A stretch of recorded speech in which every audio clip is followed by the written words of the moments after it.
as we begin to look at Sabbath, and particularly its meaning on a Labor Day weekend, I invite you to hear God's Word through our Bible readings this morning. So our Old Testament reading comes from the Old Testament, from the book of Genesis. So we begin at the beginning. And we read from chapter 2 of Genesis in the first 3 verses. Hear God's word for us this holy day. Thus the heavens and the earth were completed in all their vast array. By the 7th day, God had finished the work he had been doing. So on the 7th day, God rested from all the work. Then God blessed the 7th day and made it holy, because on it God rested from all the work of creating that had been done. Our New Testament reading comes from the Gospel according to Mark, and from the 2nd chapter as well, verses 23 to 28. Jesus is Lord of the Sabbath. One Sabbath, Jesus was going through the grain fields, and as his disciples walked along, they began to pick some heads of grain. The Pharisees said to him, "Look, what are they doing? This is unlawful on the Sabbath." And Jesus answered, "Have you never read what David did when he and his companions were hungry and in need? In the days of Abiathar, the high priest, he entered the house of God and ate consecrated bread, which is lawful only for priests to eat. And he also gave some of his companions. Then he said to them, 'The Sabbath was made for man, not man for the Sabbath. So the Son of Man is Lord, even of the Sabbath.'" This is God's holy word for us this day. You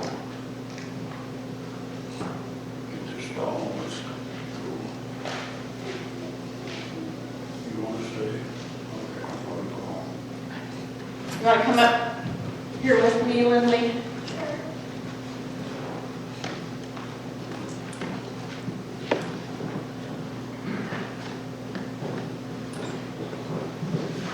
So this morning, we are talking about how God rested.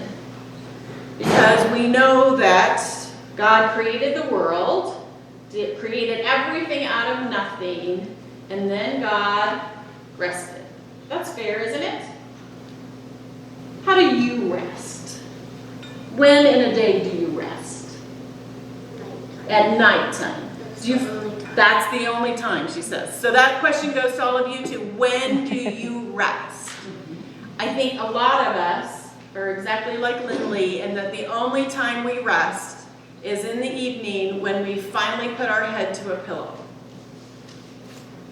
But God wants us to rest more than just that. And on this Labor Day weekend, it's a call for us to find rest in the midst of our day, in the midst of our week, to honor God by finding time for Sabbath. Because Sabbath means rest. So we're going to think about that today. Would you pray with me? We'll echo prayer, can we? Dear God, thank you for helping us rest. We pray this in your Son's name. Amen. Thank you, Lynn.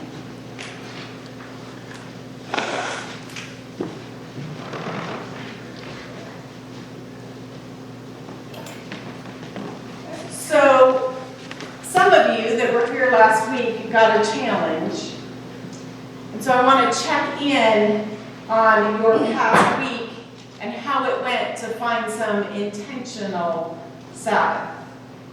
So I actually gave you several challenges. One was to find 5 minutes a day to do nothing. Sit and be still, seeking time with God. And build that up to at least 15 minutes, or try for 15 minutes during the week.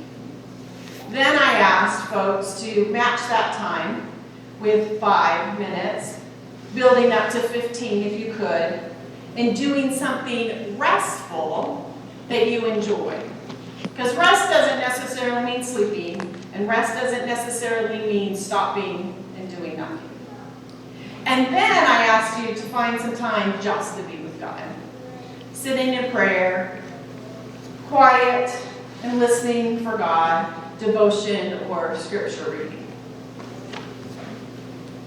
How'd it go? Anybody find some time? Karen, were you able to find some time? Yes and no. Okay.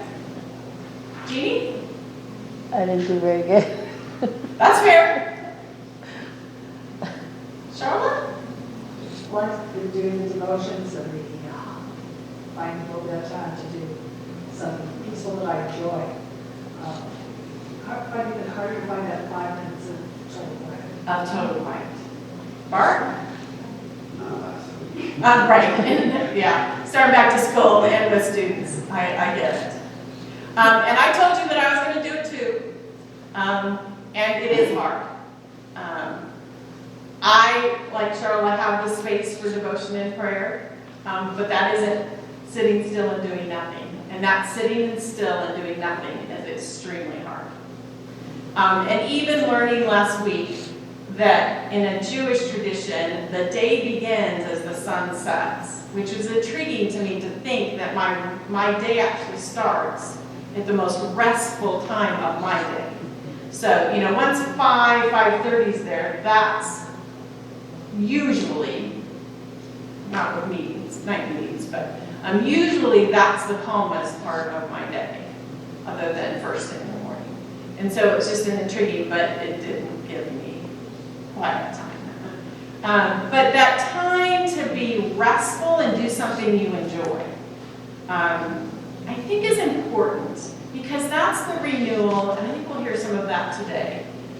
So good for you for trying, thank you, and I encourage all of you to try that in the week ahead, and I'm going to give you another tool today. But finding that place, Roberta. Well, I wasn't here, but see, I'm a reader, and I could start first thing in the morning and never move out of my chair till dark. And that would be some Sabbath, absolutely. But sometimes when I read, then I close the book, and I never thought about it till you mentioned it, but I think I'm so thankful that maybe my life isn't like what I was reading in this book. Right, because it gives you some perspective. Because I mean, the book is kind of, depending on which one I have, Right. Right now I'm reading about one where the women are trying to start a union. I mean, they work a 70-hour week for $9. Yeah. And this was back in the early 17, 18, even 1929. Wow. Wow. I mean, Yeah, we have a lot to be thankful for. indeed. That's a great perspective. Thank you for sharing that. There are many ways for us to find rest. And sometimes that rest, renewal, refreshing, recreating comes from just doing something we enjoy, like reading. Even working outdoors. I mean, yes, technically that's work, but if it's something you enjoy doing in God's great creation, sometimes it's just sitting in our car as we drive into town or back, just us. And even the space to talk out loud, or the space to just be able to think. Or just be still as we drive. So it seems appropriate on this Labor Day weekend that we explore the concept and the commandment of Sabbath. If ever there was a day designated on the calendar to rest, to Sabbath, to not work or labor, honoring God's commandment, tomorrow is it. Labor Day was created to honor the American labor movement and the contributions that workers have made to the development, growth, endurance, strength, security, prosperity, productivity, sustainability, persistence, structure, and well-being of our country. Beginning in the late 19th century, as the trade union and labor movements grew, it was proposed that a day be set aside to celebrate labor. Labor Day became an official federal holiday in 1894. Labor means to exert one's power of body or mind, especially with work, or to strive for, affect, or achieve. It also means to burden. Labor Day is a day to cease labor, to not work, which would be honoring the definition of Sabbath. Sabbath comes from the Hebrew word Shabbat, which means to cease or to rest. Sabbath was a radically new concept to the part of the world in which the nation of Israel lived in the Old Testament times. Their neighbors, such as the Babylonians, didn't practice a day of rest each week. The Babylonian calendar had certain days on it where work stopped, but only because the day was deemed evil. So the Israelites stood out among their neighbors for having this day dedicated to worship, prayer, and rest.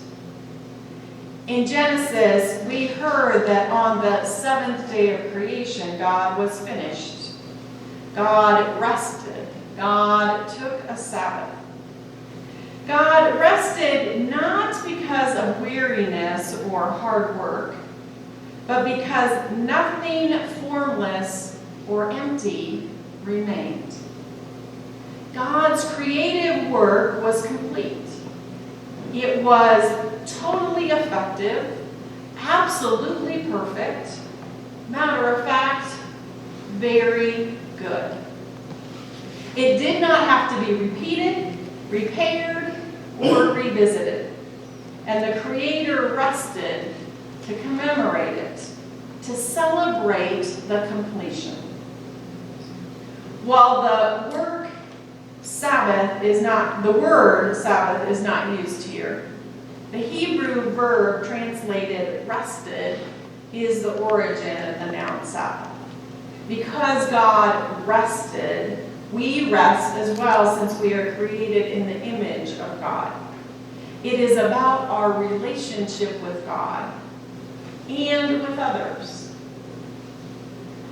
Sabbath didn't stop at the people of God taking the seventh day off from labor to rest. There was also the Sabbath of the seventh year as well. Moses also commanded the Israelites to give their land a Sabbath. 1 out of every 7 years, the fields were not to be planted, and the ground was given a chance to rest. Not only did this preserve the nutrients in the soil, but it also reminded the people that the land was not theirs. It belonged to God. Servants were also set free in the seventh year. If any of your people, Hebrew men or women, sell themselves to you and serve you 6 years, in the seventh year you must let them go free. And when you release them, do not send them away empty-handed. Supply them liberally from your flock, your threshing floor, and your winepress. Give to them as the Lord your God has blessed you. From Deuteronomy 15:12. Also, at the end of every 7 years, you must cancel debts. Every creditor canceled any loan that they had made to a fellow Israelite, no longer expecting any payment, since the Lord's time for canceling debts had been proclaimed. Sabbath, the seventh day of rest, the seventh year of resting the field, freeing servants, and being free from debt. Sabbath, a rest and freeing experience for the people of God. Remember the Sabbath day and keep it holy. 6 days you shall labor and do all your work, but the seventh day is a Sabbath to the Lord your God. On it you shall not do any work. For in 6 days the Lord made the heavens and the earth, the sea and all that is in them, but he rested on the seventh day. Therefore the Lord blessed the Sabbath day and made it holy. This fourth commandment was the first labor law on the books. Here God defines the work week. The trust the Israelites are invited to live in through this command is a radical trust in God. What a giant shift to go from many generations of slavery, some 400 years under Pharaoh, to a generation here of absolute and total dependence on God in the wilderness. Both rigorous but fairly simple and very clear-cut ways to live. Working for a tyrant who gave no time off or breaks in the work schedule, to now owning land, having power, shaping and living in a society with all the complications and messiness that comes with that. In case the wilderness manna wasn't enough, in case water from a rock wasn't enough, God says, practice the resting every seventh day. It's a must. It's required. God is to be trusted to provide. In case letting the field rest in the seventh year and forgiving all debts of your fellow neighbor and freeing your servants wasn't enough after the sixth year, God says the practice of resting is a must. It's required. God is to be trusted to provide. Trust in the God that allows you to forgive debts, that keeps you fed while you don't plant crops, that keeps you in business while you release your workforce. You are trusting that God will provide. Keeping Sabbath is a radical source of trust. God is God, and we are not. Therefore, as creatures of our Creator, we're invited to join with God in the ongoing meeting of one another's needs. This is the way of freedom and trust. The people of God practiced Sabbath. The Israelites, the Hebrews, the Jewish community, even in the New Testament times, practiced Sabbath. They practiced this way of freedom and trust. Mark's gospel tells us one of the Sabbath stories where Jesus is challenged by the Pharisees. Here, the disciples are picking some heads of grain on the Sabbath, which is fine. There is nothing really wrong with the action itself. Deuteronomy 23:25 clarifies that. If you enter your neighbor's grain field, you may pick kernels with your hands, but you must not put a sickle to the standing grain. What is unlawful on the Sabbath, according to Jewish tradition, is the work of harvesting. Technically, according to the Pharisees, that is what Jesus' disciples were doing on the Sabbath. But Jesus challenges their perspective of Sabbath by sharing an Old Testament story. The relationship between the story of David feeding his companions some of the consecrated bread from the priest's table and the disciples' actions is in the fact that on both occasions, godly men did something perceived as forbidden. Since, however, it is always lawful to do good and to save a life, even on the Sabbath. For the disciples, they were within the spirit of the law. The Sabbath was made for humans, not humans for the Sabbath. Jewish tradition had so multiplied the requirements and restrictions for keeping the Sabbath that the burden had become intolerable. Jesus cut across these traditions and emphasized the God-given purpose of the Sabbath, a day intended for the benefit of people and the community for spiritual, mental, and physical restoration. For the people and the community.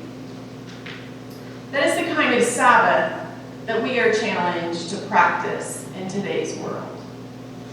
Sabbath time intended for the benefit of people, for the whole community, for our spiritual, mental, and physical restoration. In agricultural culture of the past, and even some today, the Sabbath is caring for the animals, but it is community forming. In a rural community, as we know, you come together from the fields, from the homes, from the outskirts of town to gather together. Not withdrawing by yourself on the Sabbath, but gathering together in community. You do not go over to your neighbors and help in the field. You go over to share the Sabbath, to rest and gather around a table and share a meal. Sabbath is about resting in community. Sabbath is about connecting to God and to our neighbor. Theologian Walter Brueggemann writes, Sabbath is not about worship. It is about work stoppage. It is about withdrawing from the anxiety system of Pharaoh, the refusal to let one's life be defined by production and consumption as the endless pursuit of private well-being. Sabbath is a practice. And Sabbath does two things. It reminds us whose we are, and it shows us who we are. When we withdraw from a world that defines us mostly by what we produce or consume, we return to our essential belonging in God, the one who calls us into freedom and wholeness. This is sometimes intimidating, and it can be hard to accomplish. We need the space to relax, to renew, to refresh. And in the space Sabbath creates, we discover that time stretches out, that joy goes deeper, and we gratefully recognize God's presence in the moments of an ordinary day. Cara Root, a Presbyterian pastor in Minneapolis, whose congregation intentionally created Sabbath, even in their worship patterns, helped the congregation remember their purpose by having the children of the church create a card with the acronym REST. R for relax. E, enjoy. S, see. And T, take your new insights and awareness into the week. Relax, enjoy, see, and take new insights and awareness into the week. They also added a piece of paper in the worship bulletin that says two things. First, today I say yes to, and you fill in the blank. What would give me joy and peace and fill me with delight? What do I long for today that connects me to God, myself, and others? And then second, today I say no to, fill in the blank. What can I stop doing to remember I'm free? What worry, task, belief, or practice do I feel owned by? What can I put down so that I will recognize I belong to God and not to anything else seeking to dictate my life? Today I say yes to, and today I say no to. Members in her congregation have experienced Sabbath in a rich variety of ways. Touring a butterfly exhibit, visiting relatives, taking leisurely walks, baking cookies, sharing with a child, reading on the front porch, writing in a journal. Some engage in deep conversations, while others experiment with silence and solitude. Sabbath is an opportunity to rest in God's presence. The Sabbath was made for humans, not humans for the Sabbath. God blessed the seventh day and hallowed it, set it aside to be honored. And we are created in God's image, therefore we are to rest as God does. God's own rest is life-giving. Healing on the Sabbath, feeding others, or eating on the Sabbath is life-giving. Therefore, Jesus and his disciples are not breaking a commandment. It is the renewal that comes to us through the Sabbath, through our rest.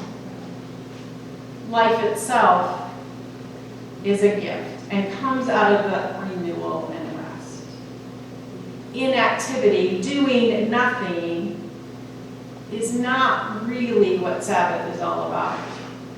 Sabbath keeping is about grace. The heart of Sabbath is our connection with God, resting in God, working on our relationship with God. Sabbath is God's gift to us, the created. Sabbath rest in God is a necessity for us on a weekly basis in order to preserve and nurture our souls.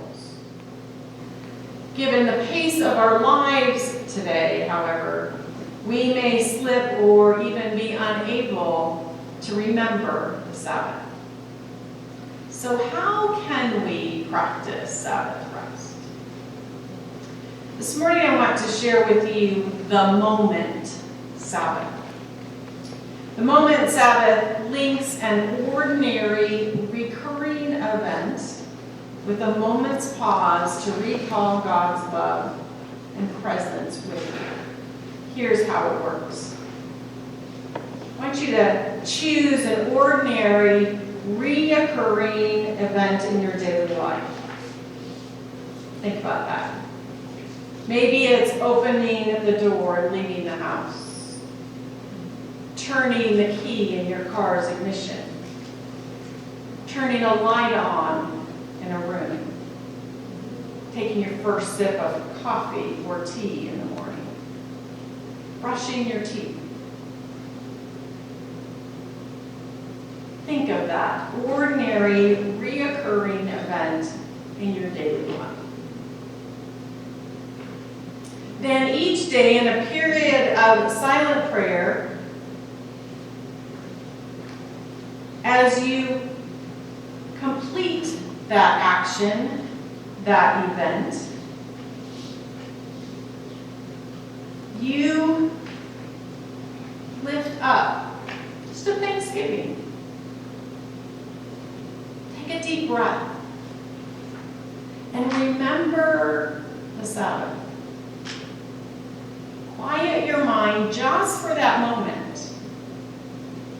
And remember that God is present with you then and for the rest of the day. Give that moment, Sabbath, to God. It may just be a matter of seconds or minutes, but you have taken a moment, Sabbath. And how might your day or even your week be transformed if you are able to prayerfully acknowledge God's presence in the midst of a moment Sabbath each day?